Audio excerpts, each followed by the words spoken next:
جس نے سجدوں کی توفیق دی ہے اس نے معجزوں کی کہانی بھی لکھی ہوگی۔ دعائیں نصیب سے نہیں بلکہ نصیب دعاؤں سے بدلتا ہے۔ تم اتنے یقین سے مانگو کہ تمہارے یقین کے بعد کہانی معجزوں کی لکھی جائے۔ عروج ملنے پر انسان خدا نہ بن جائے، اسی لیے خدا نے زوال رکھا ہے۔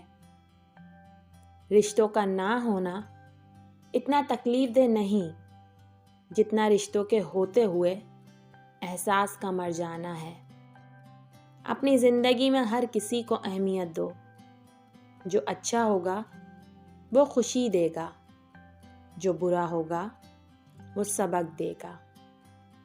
جس کے نصیب میں سجدہ تہجد لکھ دیا گیا اس کے نصیب میں خدا لکھ دیا گیا۔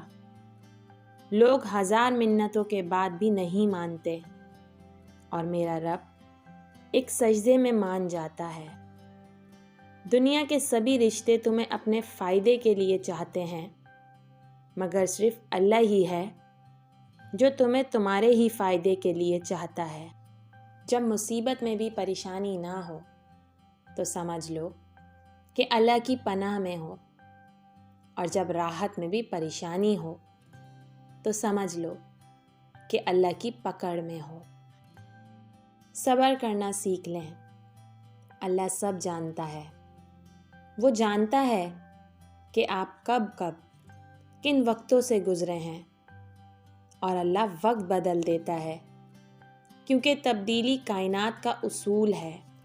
زندگی آسان نہیں ہوتی، اسے آسان بنایا جاتا ہے، کچھ صبر کر کے، کچھ برداشت کر کے اور بہت کچھ نظر انداز کر کے۔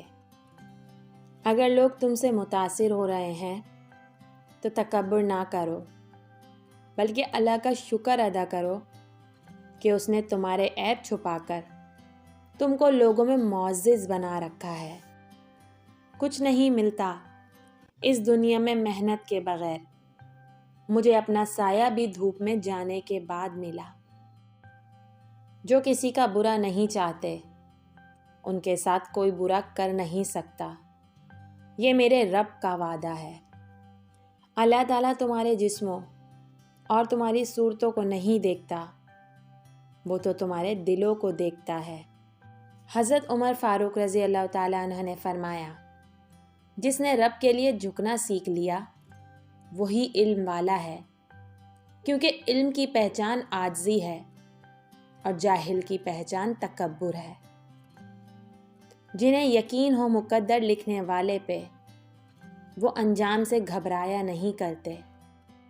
مشکل وقت میں سب کے کام آیا کرو، کیونکہ مشکل وقت سب پر آتا ہے، کسی کا صبر دیکھنے کے لیے اور کسی کا ظرف۔ دعاؤں کا رنگ نہیں ہوتا، مگر جب یہ رنگ لاتی ہیں تو زندگی میں رنگ بھر جاتے ہیں۔ کہہ دو کہ میرے لیے اللہ ہی کافی ہے۔